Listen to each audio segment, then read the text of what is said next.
ఒక సంఘంలో question and answer season జరుగుతుంది.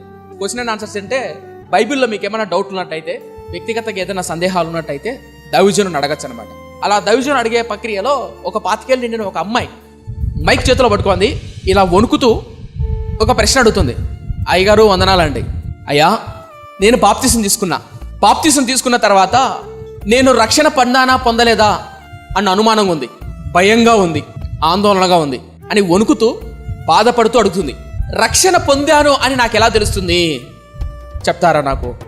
అప్పుడు ఆ దైవజనుడు ఆ అమ్మాయిని చూసి అడిగాడు, అమ్మా యేసుక్రీస్తు అంటే నీకు ఇష్టమా అని. అప్పుడు ఆ అమ్మాయి ఏడుస్తూ చెప్పింది, ఇష్టమేనయ్యా.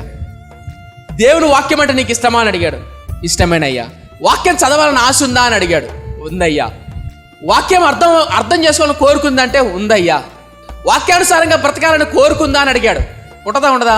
దేవుని నమ్ముకున్నా, దేవుని అంగీకరించే ప్రతి ఒక్కరు ఉంటుంది, ఉంది. మళ్ళీ చివరికి ఒక ప్రశ్న అడిగాడు, అమ్మా మరి వాక్యానుసారంగా బ్రతుకుతున్నావా అని అడిగాడు. అంటే అప్పుడు ఇంకా బోర్ని ఏడవడం మొదలుపెట్టింది ఆ అమ్మాయి, భయంకరంగా ఏడుస్తుంది.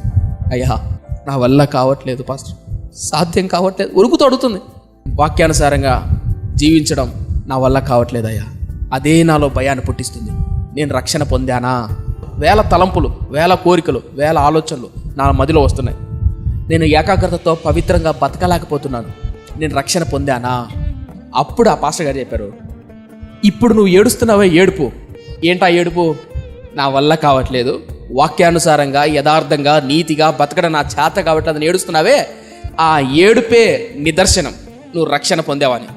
ఎందుకు తెలుసా? నిజంగా మారు మనసు రక్షణ పొందినవాడు అలా ఏడుస్తాడు, రోధిస్తాడు, ఈ వాక్యానుసారంగా దేవుని చిత్తానుసారంగా బతకలేకపోతున్నానే అని. ఎవడైతే ప్రభు సన్నిధిలో పశ్చాత్తాపడడం లేదో వాడు రక్షణ పొందలేదని అర్థం.